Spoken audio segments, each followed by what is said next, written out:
Mr. Trump knew of and directed the Trump-Moscow negotiations throughout the campaign and lied about it. He lied about it because he never expected to win. He also lied about it because he stood to make hundreds of millions of dollars on the Moscow real estate project. Donald Trump is no stranger to trying to use the trappings of the presidency to make money, lots and lots of money. The latest chapter in this long-running grift comes courtesy of brand new reporting from the Washington Post. Trump's golf club in Bedminster, New Jersey, is charging the United States Secret Service more than $10,000 for guest rooms occupied purely and solely by people there to protect him from harm during his first month at the club this summer. And that's just 1 month. Washington Post David Farenthold reports this, quote, since Trump left office in January, U.S. taxpayers have paid Trump's businesses more than $50,000 for rooms used by Secret Service agents, records show. While these totals range from the thousands to the tens of thousands, it's chump change knowing how much was spent over the last 4 years. The Post adds this, quote, in all, Trump's company charged the government more than $2.5 million during his presidency, according to a Post analysis of federal spending records. Joining us now, the reporter behind this latest scoop, David Farenthold, Washington Post political reporter and MSNBC political analyst. David Farenthold, why doesn't he have a house? He does have a house. It just happens to be located on a property that he also owns, so he can rent you the house next door. But he gets to set the rates for the room. I mean, he lives at clubs and hotels where the rooms go for rates. If you lived at, I mean, other presidents have protective services and the rates aren't like hotel rates where you can set and rig. I mean, that seems to be where the U.S. government and the taxpayers get screwed. Yeah, this is a situation that there's no rules for because nobody ever contemplated this happening. It really hadn't happened before from an ex-president.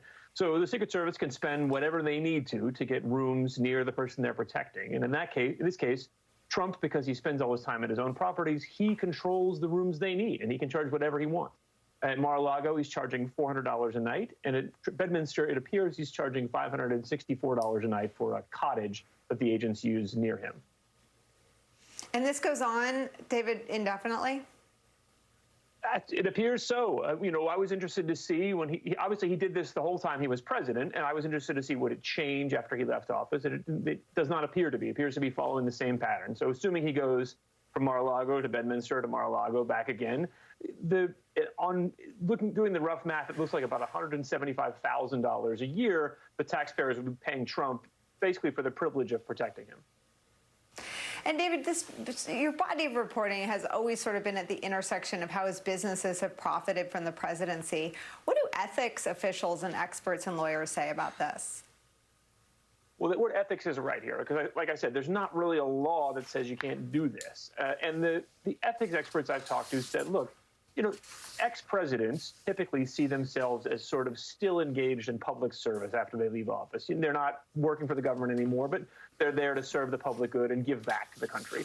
And this is kind of the opposite. Trump is basically doing as much as he can to get money out of the government, basically for, as a benefit to a benefit. He has the benefit of Secret Service protection. He's arranged that in a way that it provides him another benefit, which is cash to house the agents that protect him. So instead of sort of trying to give back, he's sort of trying to get more.